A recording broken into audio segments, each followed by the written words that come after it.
اعوذ باللہ السمیع العلیم من الشیطان الرجیم بسم اللہ الرحمن الرحیم۔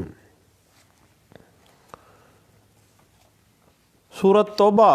میں اللہ فرماتے ہیں کہ لوگو تمہارے رنگ ڈنگ بھی وہی ہیں جو تم سے پہلی قوموں کے تھے، حالانکہ وہ تم سے زیادہ زوراور اور مال و اولاد والے تھے، لیکن کوئی چیز ان کے کام نہ آ سکی۔ تم بھی انہی بحثوں میں الجھے رہے ہو جس طرح وہ الجھے رہتے تھے۔ کیا ان قوموں کا عبرتناک عذاب تمہارے سمجھنے کے لیے کافی نہیں ہے؟ وآخر دعوانا الحمدللہ رب العالمین۔ بات چل رہی تھی پارٹیز ٹو سوٹ کی، لیگل ایشوز اور ٹیکنیکلٹیز کی۔ تو پہلی بات آپ کو میں نے ڈسکس جو کی کہ مردہ شخص کے خلاف دعویٰ دائر تو نہیں کیا جا سکتا، اور نہ ہی ایک ڈیڈ پرسن کے خلاف آپ اگر کوئی سوٹ فائل کرتے ہیں وہ قابل روا نہیں ہے، مینٹینیبل نہیں ہے۔ اس نقطے کو P L D 2007 Lahore high court page 180 اور 2013 C M R page 464 discuss کرتا ہے اور واضح کرتا ہے کہ جس شخص کے خلاف آپ کو کاز آف ایکشن اکرو ہو گئی ہے، وہ مر گیا ہے، وہ مدعا فوت ہونا ہے، ہو گیا ہے، تو 90 ڈیز کے اندر اس کے وارثان کو پارٹی بنانے کی 110 میں آپ نے اپلیکیشن دینی ہے۔ اس بات کو 2018 سی ایل سی پیج 1702 سی میں ڈسکس کیا گیا تھا۔ لیکن ایک بات ذہن میں رکھیے گا کہ اگر کسی امر متنازع کو ایڈجوڈیکیٹ کر دیا گیا ہے، ڈگری ہو گئی ہے، ڈسپوز آف ہو گیا ہے، اس کے بعد پھر آپ آ جاتے ہیں کوئی اپلیکیشن 110 میں لے کے کہ جناب فلاں پارٹی رہ گئی تھی، اب اس کے خلاف ڈگری نہیں ہوئی ہے، تو اب کیا کیا جائے؟ تو پھر جناب ایسی اپلیکیشن قطعی صورت مینٹینیبل نہیں ہے۔ اس نئی کاز آف ایکشن کے ساتھ نئے سرے سے شروع ہو جاؤ۔ اس بات کو ڈسکس کیا گیا 2018 YLR پیج 1749 میں، اور یہ بات settled principle of civil law کے طور پہ سامنے آ گئی کہ کسی پارٹی کو محض ڈیفینڈنٹ نہ رکھنے کی بنا پر اگر پلینٹف کو کوئی لیگل ریلیف مل سکتا تھا تو اس غلطی یا اس لکونے کی بنا پر اس کے قانونی ریلیف سے محروم نہیں کیا جا سکتا۔ اپلیکیشن تو وہ مینٹینیبل نہیں ہوگی، لیکن بھائی نئے سرے سے وہ ریلیف لینے تو جا سکتا ہے نا سوٹ میں۔ اس بات کو 2017 سی ایل سی پیج 495 میں ڈسکس کیا گیا تھا، اور کہہ دیا گیا کہ بھائی اگر حتیٰ کہ پلینٹف کی بھی ڈیتھ ہو جاتی ہے، مدعا علیہ کی تو ہم نے بات کی، پلینٹف کی بھی اگر ڈیتھ ہو جاتی ہے تو پھر اس کے جو شرعی وارثان ہیں وہ نیسیسری پارٹی کے طور پہ سامنے آ جائیں گے بطور پلینٹف۔ اس بات کو 2016 C L C supreme court of Azad Jammu and Kashmir کا فیصلہ تھا، اور 1485 پیج میں اس کو ڈسکس کیا گیا تھا۔ اب بات وہاں پہ چلی گئی کہ کسی سرکاری اہلکار کو اس کے ڈیزگنیشن کے ساتھ پارٹی ٹو دا سوٹ نہیں بنایا جا سکتا، اور اگر اس معاملے میں آپ ڈپٹی کمشنر کو پارٹی بناتے ہیں تو اویلیبل وہ معاملات نہیں مینٹینیبل نہیں ہوگا۔ اب اس پراپرٹی اگر خانہ ملکیت جو جمع بندی ہے اس میں آپ دیکھیں کہ وہ اگر پنجاب گورنمنٹ اس میں کوئی پارٹی کے طور پہ آ جاتی ہے کہ کہیں اس کا کوئی ذکر موجود ہے، تو پھر اس کو آپ صوبہ پنجاب جو ہے یعنی اگر وہ صوبائی گورنمنٹ اس میں انوالو تھی، اس ولکیت رکھتی تھی، تو پھر جو ہے وہ ضروری فریق مقدمہ جو ہے وہ صوبائی حکومت ہوگی۔ اس بات کو 2014 CLC پیج 207 میں بھی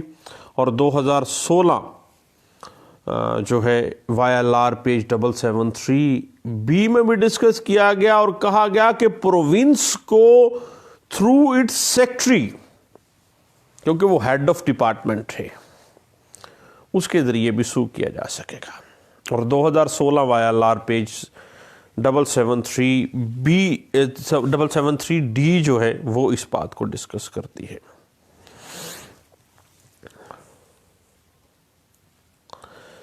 پھر ایک اور پریپوزیشن سامنے آ جاتی ہے کہ اگر سوٹ فائل کرنے سے پہلے ڈیفینڈنٹ پارٹی جس کے خلاف آپ کو کاز آف ایکشن ارائز ہوئی، جس سے آپ کو کوئی لیگل ریلیف چاہیے، وہ ایک ہی بندہ ہے، وہ فوت ہو گیا ہے، تو اس کے لیگل ہیئرز کے خلاف، قانونی وارثان کے خلاف آپ کیا سوٹ مینٹین ہوگا، جبکہ وہ تو ضروری فریق مقدمہ ہی نہیں ہے۔ اب بات آ جاتی ہے لا ہیلپس ویجیلنٹ ناٹ انڈولنٹ۔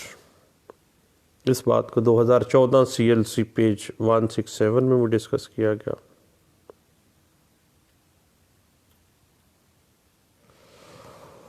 اب بات وہی ہے کہ اگر پارٹی کے خلاف کسی کو کاز آف ایکشن اکرو نہیں ہوتا ہے،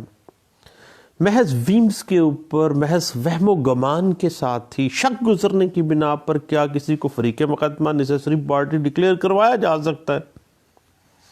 قانون کہتا ہے کہ ایسے نہیں ہوگا۔ اور 2013 CMR پیج 602 نے اس بات کو ڈسکس بھی کیا۔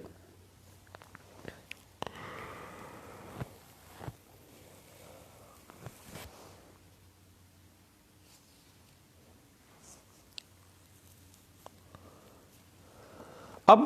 ایک بڑی اور وراثت کے معاملات میں بات آ جاتی ہے کہ اگر کوئی شرعی وارث وراثت کا کچھ حصہ پہلے بے کر چکا ہو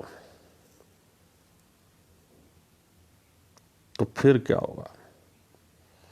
پھر بھائی فریق مقدمہ تو ہوگا، لیکن وراثت میں وہ حصہ انکلوڈ نہیں کیا جائے گا، اور نہ ہی وراثت کے ڈیکلریٹری سوٹ میں اس حصے کی بابت کوئی بات کی جائے گی، اور اس حوالے سے اس کو نہیں بلایا جائے گا۔ وہ نیسیسری پارٹی اس حوالے سے نہیں ہے، کیونکہ اس نے وراثت سے پہلے وہ بے کر ہوئی اور اس نے پرچیز کی تھی۔ اس بات کو 2011 CLC پیج 812 میں بھی ڈسکس کیا گیا تھا۔ اور ایک اہم بات کہ کسی دعویٰ میں اگر ایک سے زائد، دو سے زائد ڈیفینڈنٹ ہیں، ان سب کا جوائنٹ ڈیفنس ہے، تو تمام جو ڈیفینڈنٹس ہیں ان کا بطور گواہ پیش ہونا ضروری نہیں ہے۔ کوئی ایک بندے کو بھی امپاور کر سکتے ہیں، کوئی ایک بھی بطور گواہ، کیونکہ ایک ہی ڈیفنس ہے سب کا۔ اس بات کو 2009 CLC پیج 1070 میں، 2010 CLC پیج 191 میں ڈسکس کیا گیا تھا۔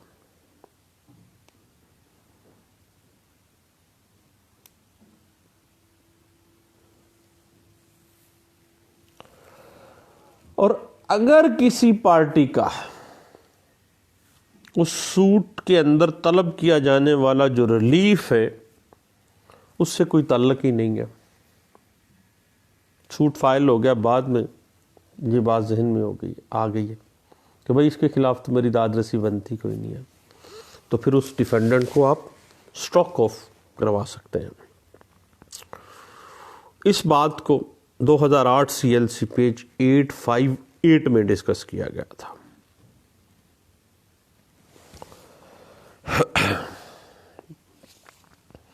البتہ فریق مقدمہ بنانے کے لیے جو اپلیکیشن ہے 110 کی، وہ اینی سٹیج، حتیٰ کہ ہم نے پڑھا اپیلٹ کورٹ کے اندر بھی یہ بات جب کھلی تو پھر اپلیکیشن آ گئی، اور اس بات کو 2007 CMR پیج 882B میں بھی ڈسکس کیا گیا تھا۔ لیکن اگر پلینٹیفز کا مفاد مختلف ہے تو سیم ایکٹ سے پیدا ہونے والے ریلیف کے لیے وہ کو پلینٹیف بن سکتے ہیں، اکٹھے پلینٹیف بھی ہو سکتے ہیں،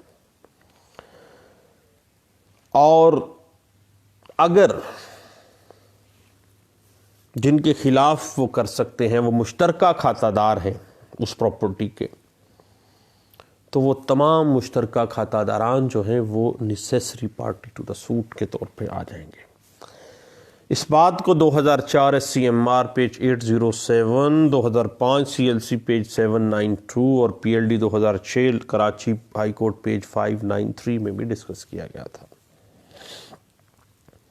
اور ایک بات ذہن میں آتی ہے کہ جو بندہ غیر قانونی قابض ہے وہ بھی نیسیسری پارٹی ہوگا، تو قانون اس کو، چونکہ غیر قانونی ٹریس پاسر ہے،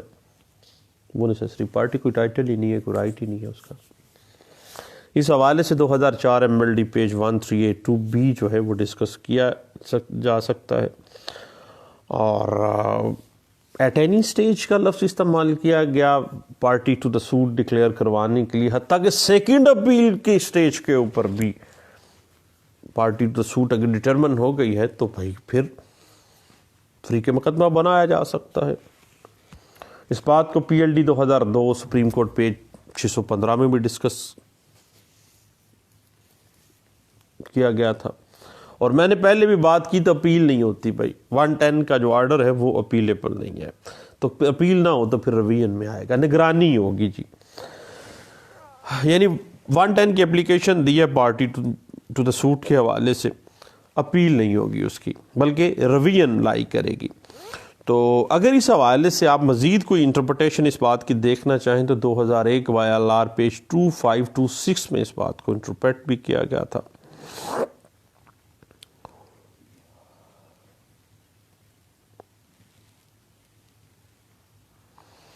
اور اس کے بعد ایک اور اہم بات ہے کہ بعض اوقات ہم پارٹیشن سوٹس میں دیکھتے ہیں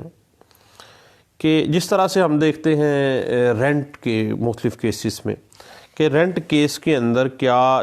جو بندہ سب لیٹ جس کو کیا گیا ہے کیا وہ نیسیسری پارٹی ہوگا؟ تو بھئی جس طرح سے وہ نیسیسری پارٹی نہیں ہے، اس کو رینٹ پہ دیا ہی نہیں گیا ہے، نہ ہی اس کے ساتھ کوئی معاملہ ہوا ہے، تو same as it is partition suit میں اگر وہ جو پراپرٹی ہے جس کی پارٹیشن مطلوب ہے وہ مارٹگیج کر دی گئی ہے، تو مارٹگیجی جو ہے اس کے اپنے رائٹس ہیں، اپنے انٹرسٹ ہیں، وہ قطعی صورت دعویٰ تقسیم جائیداد میں مارٹگیجی جو ہے وہ necessary party to the suit کے طور پہ نہیں آئے گا۔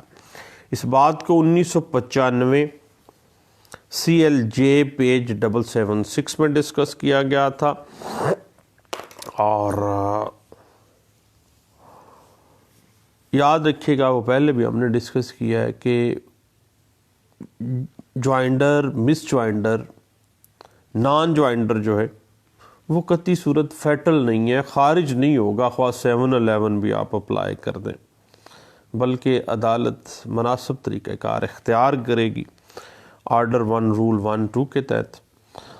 اور اس بات کی مزید انٹرپریٹیشن جو ہے 1994 CLC پیج 1374 میں، اور 2001 CMR پیج 148 میں، اور PLJ 2007 سپریم کورٹ پیج 797 میں بھی اس بات کو ڈسکس کیا گیا تھا۔ تو دوستو دعاؤں میں یاد رکھیے گا، تو آرڈر 1 رول 1 سے لے کے 13 تک جو اس کی لیگل ٹیکنیکلٹیز اور ایشوز تھے وہ ہم نے ڈسکس کیے ہیں 2-3 سیگمنٹس میں۔ انشاءاللہ اب ہم نیکسٹ آرڈر اور رولز جو ہیں